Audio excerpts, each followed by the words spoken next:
Assalamu алейкум, урматтуу туугандар, урматтуу достор, урматтуу кыргыз элим. Акыркы 3 күндөн бери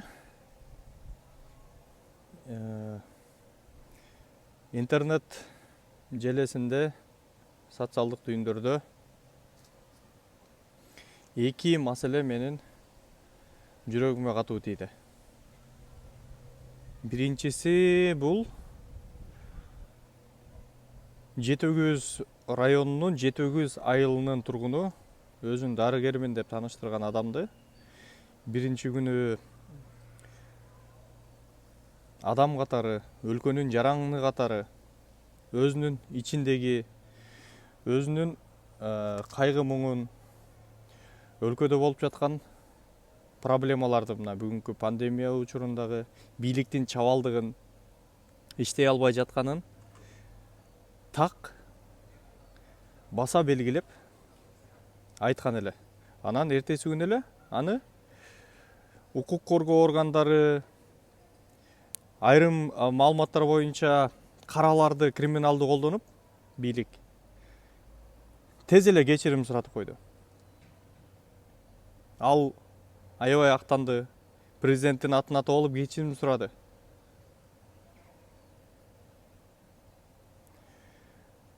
Биз билебиз, 4 ай мурда карантин башталып, карантинде отурганда бир топ ошол коронавирус боюнча ар кандай маселелерди, жетишпей аткан кемчиликтерди айткан дарыгерлер болгон, жөн эле жарандар болгон, бийликтин жашырып аткан маселелери боюнча айтып чыккандарды тез эле ГКНБ суракка чакырып, андан кийин алар кайра интернеттен кечирим сурашкан.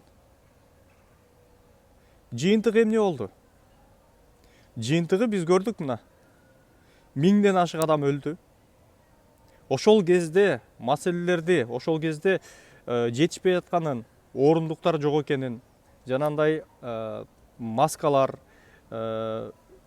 дарыгерлердин костюмдары жок экенин, аппараттар жетишпей турганын, ооруга даярдыктар жок экени боюнча элдер ачык айтып чыкканда, биздин бийлик эмне кылган? Алардан туура сабак алып, ошол кемчиликтерди оңдоп түзөп, ошол пандемия күч алганга чейин даярдангандын ордуна аларды кечирим суратып, өздөрү туура кадамды жасап аткандай түр көрсөтүп келген. Жыйынтыгында эмне болду? 30 миңге жакын адамыбыз ооруду, 1000ден ашык адамыбыз каза тапты, бир топ адам азыр кыйналып жатат, медикаменттер жетишпейт, дарыгерлердин формалары жетишпейт, элементарный аларга маска, колгап жаңы башталганда, ошол атайын костюмдар жетишпей жатты. Ошонун айынан көптөгөн дарыгерлер ооруду, кыйналды. Жана ошондой эле көбү каза тапты. Бир топ профессорлор, квалификациясы жогору дарыгерлерден ажырап калдык. Алардын тажрыйбасы, алардын алган билими, алар тирүү калганда канчалаган оорулууларды айыктырганга себепчи болмок. Жыйынтыгы ушундай болду.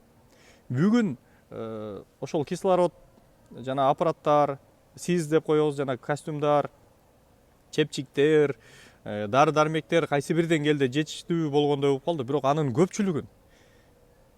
көпчүлүгүн элдер, чет элде жашаган мекендеш мигранттар, Кыргызстандагы кайдыгер эмес адамдар, акчалуу адамдар, карапайым эле жөнөкөй адамдар колунан келгенин беришти.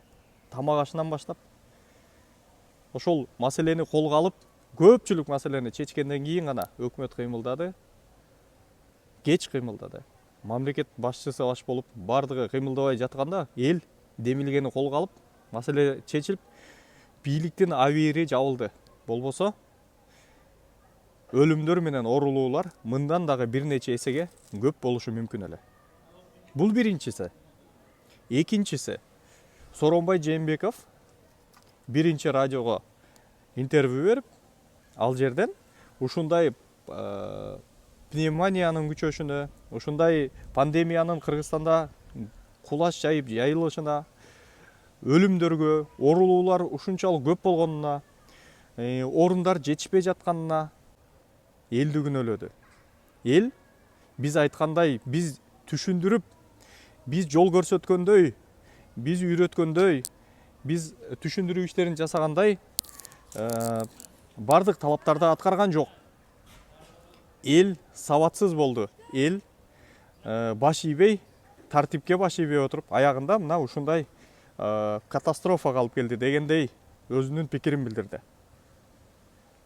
Кайсы түшүндүрүү иштери жөнүндө айтып атат, кайсыл мисал көрсөткөнү жөнүндө айтып атат.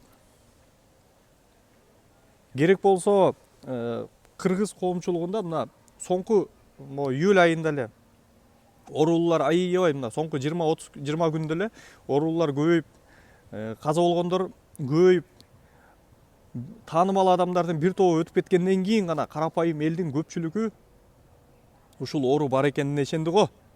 4 айдан бери көпчүлүгү бул дүйнөлүк саясат COVID-19 деген жок деп караңгы түшүнүк менен жашап келбедиби? Ошолорго жеткирип түшүндүрө алдыңарбы? Түшүндүрө алган жоксуңар. Карантин учурунда дагы, карантинден кийин дагы элдер обочолонуп, топтошпой жашаш керек экенин, өзүңдүн айлана чөйрөңдү коопсуздукка, коркунучка канчалык алып келеткенин түшүнбөй жашады го. Мисал боло турган президент өзү качан маска тагынды? Июндун соңунда Москвага барганда биздин өзүнүн элин сыйлабай жүрүп, өзүнүн элинде бир да жолу маска кийбеген Сооронбай Жээнбеков Москвадан биринчи жолу маска кийгенин көрдүк го. Элге кандайдыр бир талап коердон мурда мамлекет башындагы адамдар өздөрү үлгү болуш керек. Президентти журт атасы, кыргыздын бүгүнкү манасы, манас атабыздай эле деп депутаттарыбыз мактап жүрөт. Ошол үлгү боло турган, эгерде ошолор мактап аткандай даражадагы болсо, үлгү боло турган өзү болуш керек эле го. Бишкектин мэри менен жана башка айтор көп жерлерде көрдүк. Маска тагынбай, жыйындарды, коопсуздук кеңешинин жыйындарын, өкмөт башчы менен жолукканда, министрлерди кабыл алганда, бардык жерде бир башкача алып жүрдү го өзүн. Бардыгынан айырмаланып, маска тагынбайт. Негизгисинен мен айтарым, силер элди дайыма кечирим суратып келатасыңар. Элди кечирим суратып атасыңар.